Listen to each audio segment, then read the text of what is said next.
우리 식구들이 다 그냥 다 아파가지고 할렐루야 낫습니다 다. 예.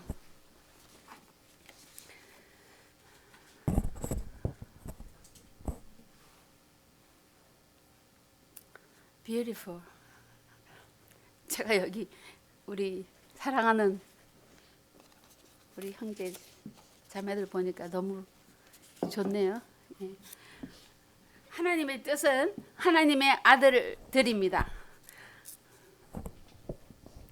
하나님이 아들들이 되어가는 이야기를 지금 시리즈로 하고 있는데 창세기, 출애굽기, 사사기, 그리고 다윗, 솔로몬 거기에 이어서 오늘은 선지서입니다.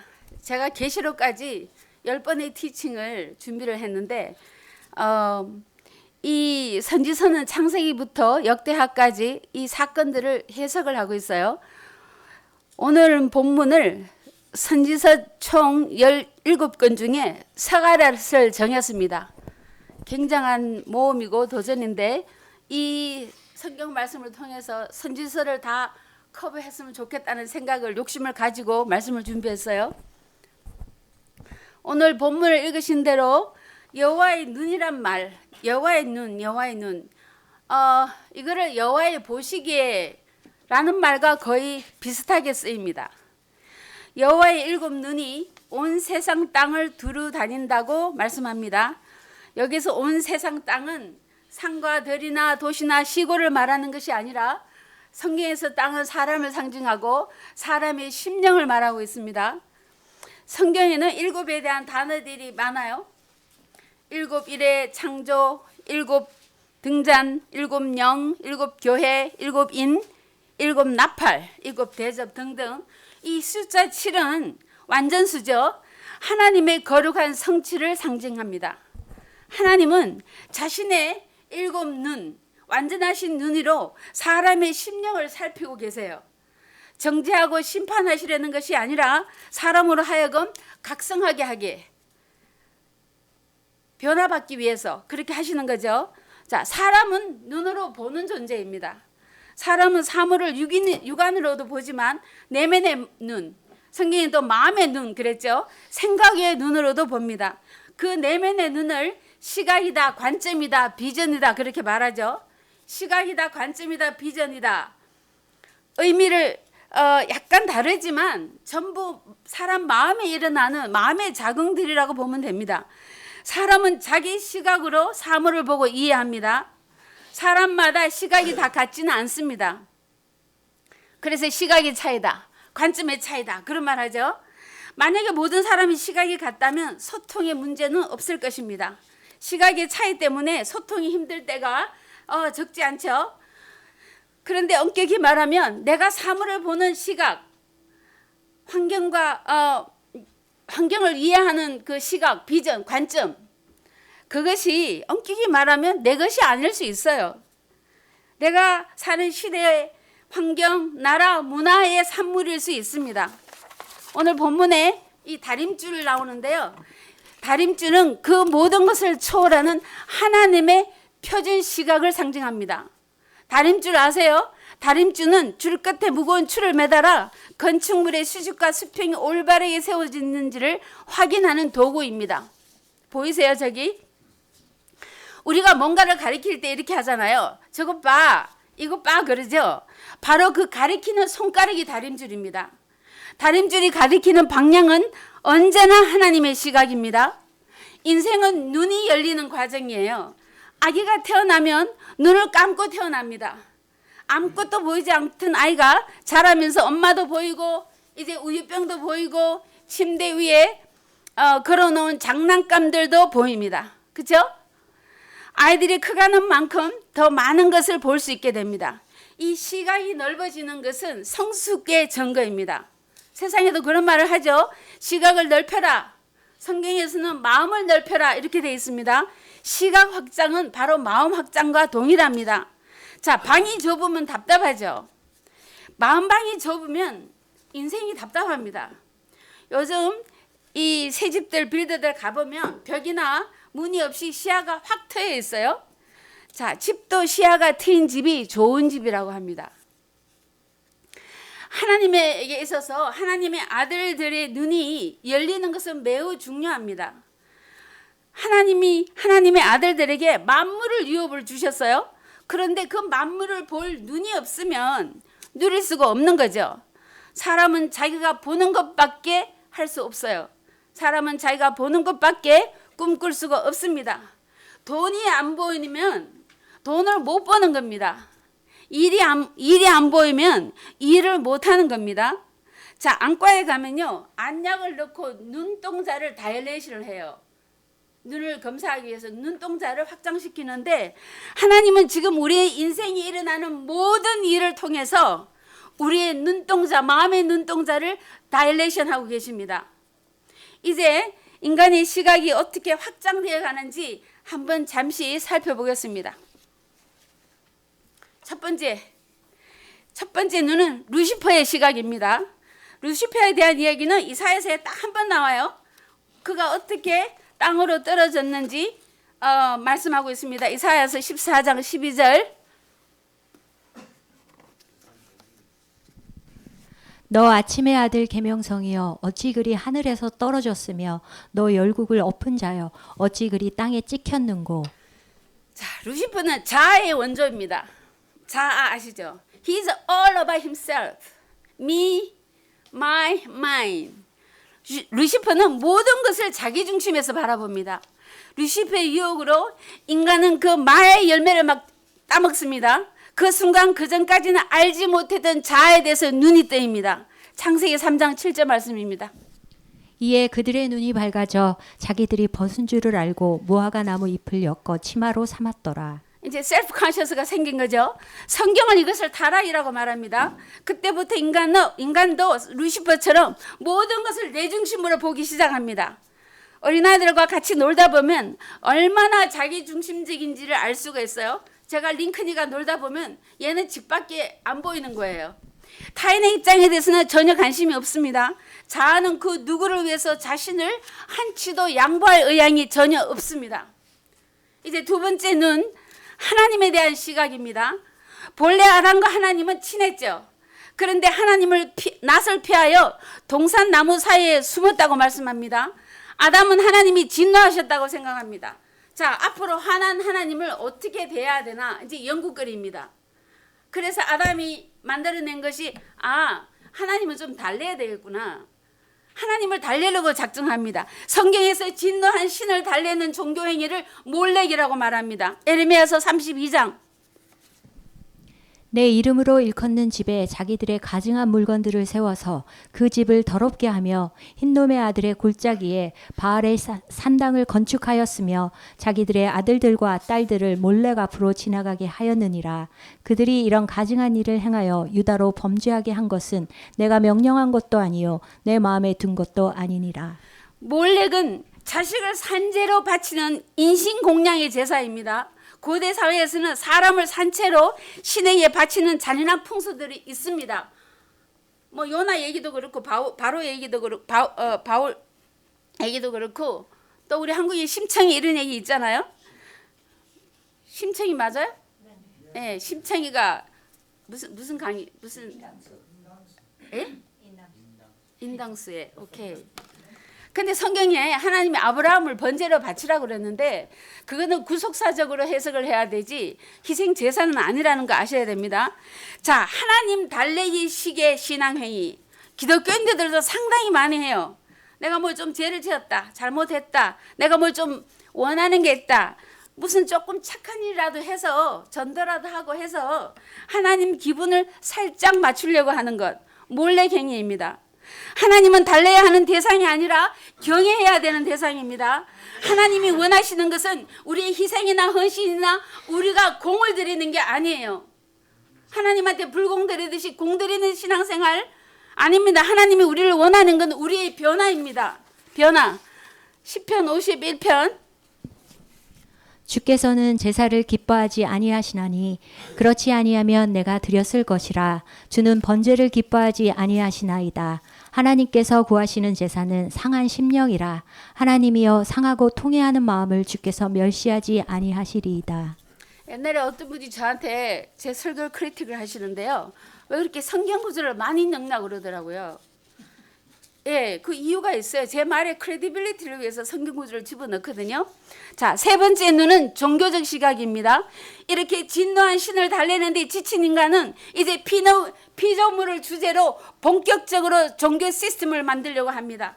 해와 달 피조물, 성경에는 인간이 만들어낸 수많은 우상들, 미신들에 대해서 언급하고 있어요. 모든 것을 종교적인 시각으로 보고 해석합니다. 그래서 세상에 광신자들이 있는 것입니다. 그러나 세상에는 인간의 삶을 돌봐주고 인간의 행동을 규제해 줄 신은 없습니다. 눈도 없고 귀도 없고 없는 신들에게 무슨 응답할 능력이 있겠습니까? 시편 11편, 115편 거기에 대해서 아주 멋있게 말씀하고 있습니다. 읽어보겠습니다. 그들의 우상들은 은과 금이요 사람이 손으로 만든 것이라 입이 있어도 말하지 못하며 눈이 있어도 보지 못하며 귀가 있어도 듣지 못하며 코가 있어도 냄새 맡지 못하며 손이 있어도 만지지 못하며 발이 있어도 걷지 못하며 목구멍이 있어도 작은 소리조차 내지 못하느니라. 그 다음에 없군요. 우상을 만드는 자와 그것을 의지하는 자는 다 그와 같으리로다 그랬어요. 이렇게 종교에 실망한 인간은 이제 딴 곳으로 눈을 돌립니다. 네 번째 눈입니다. 정치적 시각, 권력에 대한 시각입니다. 정치제도, 정치머신, 캐톨릭의 교황제도, 카리스마틱한 지도자를 통해서 필요한 우리가 원하는 세상을 만들어 보겠다. 인간의 계산입니다. 이사야도 하나님을 만나기 전까지는 정치에 소망을 두었어요. 이사야가 친척 우시아가 왕이 올랐습니다. 이사야는 이스라엘이 다시 부흥할 것이라고 기대를 했어요. 그런데 우시아가 갑자기 죽었습니다. 우시아 왕이 죽고 나서야 정치적 구원을 포기하고 나서야 이사야는 하나님을 만나게 됩니다. 이사야 6장. 우시야 왕이 죽던 해에 내가 본즉 주께서 높이 들린 보좌에 앉으셨는데 그의 옷자락은 성전에 가득하였고. 자, 우시야 왕이 죽는 거하고 이 사람이 보좌에서 하나님을 만난 게 연관이 있는 거죠. 하나님 나라를 정치적 나라로 오해했던 주님의 제자들도 마찬가지였어요. 제자들은 주님이 로마를 물리치고 이스라엘을 해방시킬 줄 알았습니다. 정치가 인류를 구원시킬 수 있다면 주님은 당연히 정치가가 되셨겠죠. 이제 정치의 안정과 위로를 찾지 못하는 인간은 이제 딴 데 눈을 돌립니다. 다섯 번째 눈은 돈에 대한 시각입니다. 뭐니 해도 머니가 최고야. 돈만 있으면 다 돼. 맞습니다. 성경에도 돈은 쓸모가 많다고 그랬어요. 돈 자체는 선도 악도 아닙니다. 돈은 중립적 삶의 도구일 뿐이죠. 연장이 많으면 일이 수월하듯이 돈은 범사에 이용된다고 성경이 말씀하고 있습니다. 문제는 뭐예요? 욕심이죠. 탐심은 우상 숭배라. 돈을 최고의 가치를 보는 관점의 문제입니다. 금융제도, 크레딧 비즈니스, 상업 광고, 유명 브랜드, 물질적 기준들, 부조리한 경제 체제들, 그 피해와 악행은 세상에 너무나 많습니다. IMF 사건도 그 중에 하나죠. 인간이 만들어놓은 상업활동은 마치 거미줄처럼 인간을 올가맵니다. 돈이 많은 것들을 만족시켜도 영혼이 망가질 때는 돈은 아무 소용이 없다고 자문에 말씀하고 있습니다. 종교, 정치, 경제, 이거는 세상이 돌아가는 얘기죠. 종교, 정치, 경제는 인간이 이뤄낼 수 있는 점적인 외적인 시스템입니다. 외적 시스템의 끝판이죠. 이 외적 시스템은 그 효력을 발휘하기 위해서 지배해야 되고 컨트롤은 불가피합니다. 인류는 발전하고 바깥 형편은 나아진 것이 분명하지만 학계서에 이렇게 말씀합니다. 먹을지라도 배부르지 못하며 마실지라도 흡족하지 못하며 입어도 따뜻하지 못하다. 인간 내면의 사람은 여전히 방황하고 서성거리고 있습니다. 그래서 현자들, 철학자들, 예술가들이 속세를 떠납니다. 왕자였던 석가모니도 화려한 왕궁을 떠나죠. 이제 인간은 여섯 번째 내면으로 눈을 돌리기 시작합니다. 여섯 번째 눈이 열린 거예요. 내면 라이프를 구축하는 단계입니다. 존재의 의미가 뭔지, 존재의 본질이 뭔지, 나는 누구인지 자기 성찰의 관점이 보이기 시작합니다. 자기 가치를 발견하고 자기를 실현하는 엄청나게 매력적인 단계죠. 외부 환경이나 타인의 이목에 상관없이 담대하게 I am who I am 하고 자기를 담대하게 주장할 수 있게 됩니다. 이 단계는 자유도 있고 만족도 있고 실용적이기도 하고 유익하기도 합니다. 그러나 성경에서 넘버 6는 6은 인간의 숫자죠. 인간은 여전히 자아적이고 자기 중심적입니다. 그런데 놀랍게도 인간은 자기만을 챙기는 자기의 그 이기심에 염증을 느낍니다. 나는 왜 나밖에 모르는가? 자기 이기심에 자기 탐심에 스스로 염증이 나는 거예요. 실증이 납니다. 심한 영적 갈등을 느낍니다. 갈증, 배고픔, 헝거페인, 영어로 헝거페인이라고 그러죠. 아주 좋은 것입니다. 한 단계 한 단계로 업그레이드 될 때마다 이동할 준비가 됐다는 조짐입니다. 배고픔은 진리에 대해서 예민해지게 해요. It makes us sensitive to the truth. 갈증은 우리로 하여금 구하고 찾고 두드리게 합니다. 사마리아 여인은 목이 말라서 우물을 찾았고 거기서 예수님을 만났습니다. 요한복음 4장 말씀입니다. 여자가 이르되 주여 물기를 그릇도 없고 이 물은 깊은데 어디서 당신이 그 생수를 얻겠사옵나이까. 삭개오는 영혼이 공고했죠. 주님을 버리고 나무 위에 올라갔습니다. 누가복음 19장 2절 말씀입니다. 삭개오라 이름하는 자가 있으니 세리장이요 또한 부자라. 그가 예수께서 어떠한 사람인가 하여 보고자 하되 키가 작고 사람이 많아 할 수 없어 앞으로 달려가서 보기 위하여 돌 무화과 나무에 올라가니 이는 예수께서 그리로 지나가시게 되밀어라. 예수께서 그곳에 이르사 쳐다보시고 이르시되 삭개오야 속히 내려오라. 내가 오늘 내 집에 유하여야 하겠다 하시니. 여기서 인간은 드디어 하나님이 우리에게 열어주시기 원하는 그 시각에 도달하게 됩니다. 7째 눈입니다. 이 단계에서 인간은 처음으로 자신이 어떤 커다란 엔티티, 커다란 어떤 존재에 소속되어 있다는 공동체 의식을 느끼기 시작합니다.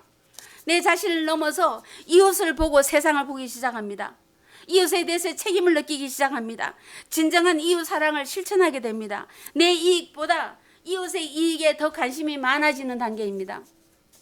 세상에는 자신의 모든 것을 바쳐 이웃을 사랑하는 사람들이 있습니다. 마더 테레사는 모든 것을 버리고 인도 캘커타 빈민 서굴로 들어갑니다. 관세 체임점, 공항에 가면 관세 체임점, 듀리 프리, 그거를 설립한 백만장자 척핀이라는 사람은 전 재산을 이웃을 위해서 다 바치고 자기는 집 한 채, 차 한 대도 없이 살았다고 합니다. 초콜릿 창시자 밀튼, 허쉬 초콜릿, 이거 만든 사람은 전 재산을 바쳐서 그 아들의 부모가 되었다고 합니다. 이들은 이웃이 축복받는 것이 내가 복을 받는 것보다 더 기쁜 것입니다. 7 눈이 열린 사람은 사랑으로 자신의 인생을 어떻게 달콤하게 만들지를 아는 사람들입니다. 7 눈은 요한복음 3장 16절 예수 그리스도의 비전입니다. 온 세상을 위해서 자신을 희생하시는 주님의 눈입니다. 예수님의 눈에는 세상에 잃어버려도 마땅할 영혼은 하나도 없습니다. 그들은 더 이상 세상을 째려보지 않습니다. 헐겨보지 않습니다. 사랑의 눈에는 아무도 그 누구도 그 무엇도 거슬리지 않아요. 아무도 판단하지 않고 아무도 정죄하지 않습니다. 모든 사람을 용서하고 그들을 위해서 기도합니다. 베드로 4장 말씀 보겠습니다. 무엇보다도 뜨겁게 서로 사랑할지니 사랑은 허다한 죄를 덮느니라. 한 번 더 읽겠습니다. 무엇보다도 뜨겁게 서로 사랑할지니 사랑은 허다한 죄를 덮느니라. 자, 7 눈은 하나님의 눈이고 사랑의 눈이고 용서의 눈입니다. 아까 말씀드린 다림줄이 가리키는 방향입니다. 내가 순수한 마음으로 아무 어젠다 없이 이웃을 사랑으로 바라볼 수 있다면, 악을 행하는 이웃에게서 최선의 모습을 기대하고 중보기도 할 수 있다면, 친구를 위해서 자기 목숨을 버릴 수 있다면 이 눈이 열린 사람입니다. 7 다음은 8입니다. 중국 사람들은 8을 최고 행운과 재물운을 상징한다고 그래요.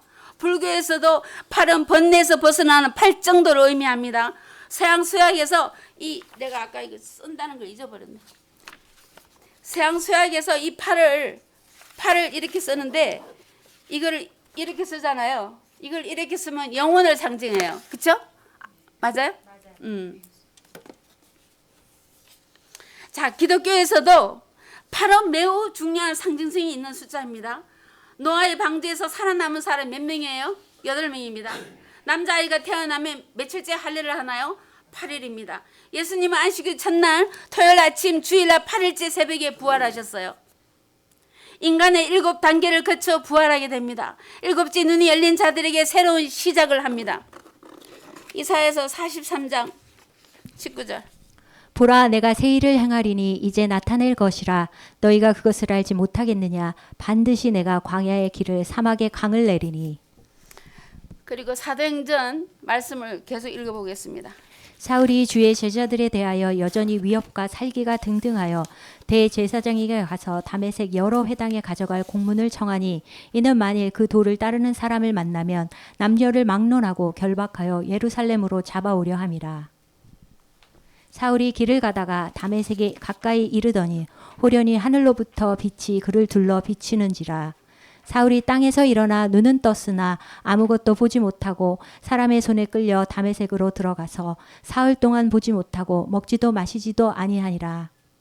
그때 다메섹에 아나니아라 하는 제자가 있더니 주께서 환상 중에 불러 이르시되 아나니아야 하시거늘 대답하되 주여 내가 여기 있나이다 하고 아나니아가 떠나 그 집에 들어가서 그에게 안수하여 이르되 형제 사울아 주 곧 내가 오는 길에서 나타나셨던 예수께서 나를 보내어 너로 다시 보게 하시고 성령으로 충만하게 하신다 하니 즉시 사울의 눈에서 비늘 같은 것이 벗어져 다시 보게 된지라. 일어나 세례를 받고 자, 예수 믿는 자를 죽이러 다니던 사울이 복음의 사도가 됐어요. 사회에서 소외됐던 사마리아 여인이 마을의 전도자가 됐습니다. 도둑질하는 삭개오가 베푸는 자가 되었어요. 거칠고 사나웠던 사도 요한이 사랑의 사도가 됐습니다. 그들에게 일어나는 것은 눈이 열린 것뿐입니다. 시각의 변화는 사람의 변화입니다. 내가 시각이 바뀌었다 그러는 거 사람이 바뀌었다는 뜻입니다. 하나님의 시각이 열리면 하나님에 대해서 더 이상 불확실하지 않습니다. 욥은 고난의 용광로 끝에 기름아 듣던 하나님을 눈으로 보았습니다. 변화산상에서 베드로와 야고보와 요한은 해같이 빛나는 주님의 얼굴을 보았어요. 하나님이 부르신 소망과 은사를 알게 됩니다. 세상 모든 일이 일어나는 그 이유를 깨닫게 돼요. 에베소서 1장 18절. 너희 마음의 눈을 밝히사 그의 부르심의 소망이 무엇이며 성도 안에서 그 기업의 영광의 풍성함이 무엇이며. 모든 것을 보며 모든 것을 소유할 수 있습니다.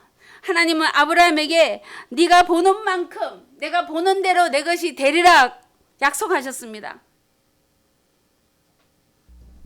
너는 눈을 들어 너 있는 곳에서 북쪽과 남쪽 그리고 동쪽과 서쪽을 바라보라. 보이는 땅을 내가 너와 내 자손에게 주리니 영원히 이르리라. 아까 제가 말씀드렸잖아요. 사람은 자기가 볼 수 있는 만큼만 할 수 있다 그랬죠. 예, 눈이 열리는 만큼 소유할 수 있습니다. 7 눈이 열리면 하나님의 시각이 열리고 예수의 눈이 열리고 사랑의 눈이 열리면 하나님 우리에게 원하시는 거, 하나님 우리에게 주시는 거 다 보고 누릴 수 있습니다. 예수의 눈은 기적의 눈입니다. 홍해가 하위로 보이는 거예요. 1인분 런치가 5,000명 런치로 보이는 겁니다. 문둥병자 피부가 새아기 피부처럼 보입니다. 셋째 하늘이 보이고 천국의 눈에 보입니다. 만약 여기 있는 우리 모두에게 여기 이 7째 눈, 예수의 눈, 하나님의 눈, 사랑의 눈이 열린다면 그 파워는 엄청날 것입니다. 내가 그 눈이 열릴 수 있을까? 내가 거기까지 갈 수 있을까? 내 신앙이 뭐 그렇게까지야. 그냥 죽어서 천국이나 갈 수 있으면 다행이지. 이런 생각 들 수 있는데요. 천국을 갈 수 있는 신앙이면 이 세상에 불가능한 일은 없습니다. 나를 낮추는 것은 겸손이 아니에요. 제자리에 제 할 일을 하고 있는 것이 겸손입니다.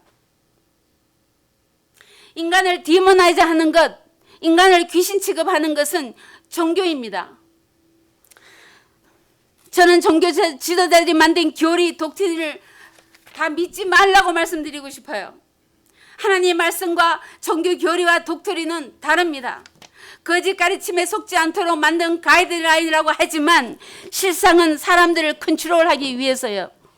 캐톨릭 보세요. 그 교리 안에서 캐톨릭 수천만 명, 수억 캐톨릭들을 가두고 있잖아요. 그 교리 속에. 그들은 하나님 뜻을 왜곡시키고 하나님을 박스 안에 꾸겨서 집어넣고 있습니다. 인간이 죄를 지었다고 디몬이 되는 것은 아닙니다. 어리석어서 목표에서 벗어났다고 인간이 디몬이 되는 것은 아니에요. 인간을 디몬화해야지 하나님의 은혜가 커지는 것은 아닙니다. 하나님의 은혜는 귀신 한 마리가 없어도 그 크기는 상관이 없습니다. 인간을 디몬으로 보고 인간을 디몬화이자고 귀신으로 볼 때 그 사람을 사랑할 수가 없는 겁니다. 사람을 사랑하지 않고 하는 모든 것이야말로 귀신을 숭배하는 것입니다. 귀신을 숭배하는 것을 헛것을 숭배하는 것이고 사랑이 아닌 모든 것은 헛것이라고 말씀합니다. 인간 안에는 하나님의 영원한 아들 하나님 형상이 잠자고 있습니다. 인간은 예수가 되도록 예수를 닮도록 예정된 위대한 존재입니다. 예수는 우리를 예수의 복제로 만들려고 우리가 되어서 직접 오셨습니다. 예수는 아버지입니다. 아들이 아버지를 닮아가는 것이 뭐가 문제가 되겠습니까? 하나님은 사도 요한에게 come up, 올라오라고 말씀하셨습니다. 계시록 4장에.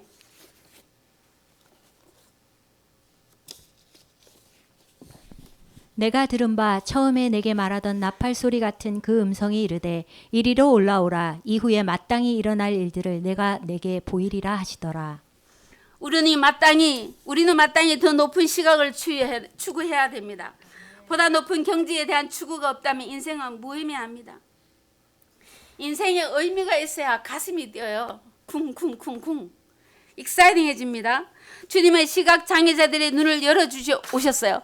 누가복음 4장 말씀입니다. 주의 성령이 내게 임하셨으니 이는 가난한 자에게 복음을 전하게 하시려고 내게 기름을 부으시고 나를 보내사 포로된 자에게 자유를 눈먼 자에게 다시 보게 함을 전파하며 눌린 자를 자유롭게 하시고 주의 은혜의 해를 전파하게 하려 하심이라 하였더라. 누구든지 자신의 시각에 문제가 있다고 인정한 사람들은 다 눈이 열렸습니다. 그러나 자신의 시각에는 문제가 없다고 한 사람들은 여전히 변화를 받지 못했습니다. 요한복음 9장 말씀입니다. 예수께서 이르시되 너희가 맹인이 되었더라면 죄가 없으려니와 본다고 하니 너희 죄가 그대로 있느니라. 자기들은 다 잘 본다고 그렇게 자처했던 바리새인들 주님을 맹인이라고 그랬어요. 눈이 아무리 좋아서 20/20 비전일지라도 세상 끝 돈도 보이고 기회도 보이고 모든 것을 다 볼 눈이 시각이 있어도 예수의 눈이 열리지 않으면 사랑의 눈이 열리지 않으면 나는 여전히 장님인 겁니다. 우리가 아직도 사랑하는데 미숙한 이유는 우리의 눈이 열리지 않아서 그렇습니다. 어떻게 눈이 열릴까요? 하나님의 눈은 시간이 흘렀다고 가질 수 있는 것도 아니고 어떤 인간적인 노력이나 정신적인 훈련이나 종교적 행위로도 이루지 못합니다. 제가 여기에 대해서 할 말이 많지만 다음 기회를 하기로 하고 스가랴 선지자는 눈이 열리는 것을 잠에서 깨어나는 일에 비유했습니다. 스가랴서 아까 본문 1절 말씀이죠. 내게 말하던 천사가 다시 와서 나를 깨우니 마치 자는 사람이 잠에서 깨어난 것 같더라. 창세기 2장에 아담이 깊이 잠들었다고 합니다. 아담은 체면에 걸린 사람처럼 가난과 질병과 부패가 죽음이라는 악몽을 꾸고 있어요. 하나님 아버지의 관심은 오로지 그의 아들들을 깨우는 것입니다. 어미닭이 병아리를 부화시키려고 껍질을 톡톡톡톡 쪼듯이 하나님은 지금도 우리 안에 잠든 영혼을 깨우고 계세요. 우리가 깨어나는 것은 순간에서 영혼으로 깨어나는 것입니다. 우리가 깨어나는 것은 두려움에서 사랑으로 깨어나는 것입니다. 우리가 완전히 깨어날 때, 우리의 눈이 완전히 열릴 때 우리는 오로지 사랑의 지배만 받을 것입니다. 오늘 여호와의 7눈은 미약한 우리의 시각이 장대하게 열어가는 하나님의 역사를 말하고 있습니다. 욥기 8장 7절 말씀입니다. 내 시작은 미약하였으나 내 나중은 심히 창대하리라. 아멘. 같이 기도하겠습니다.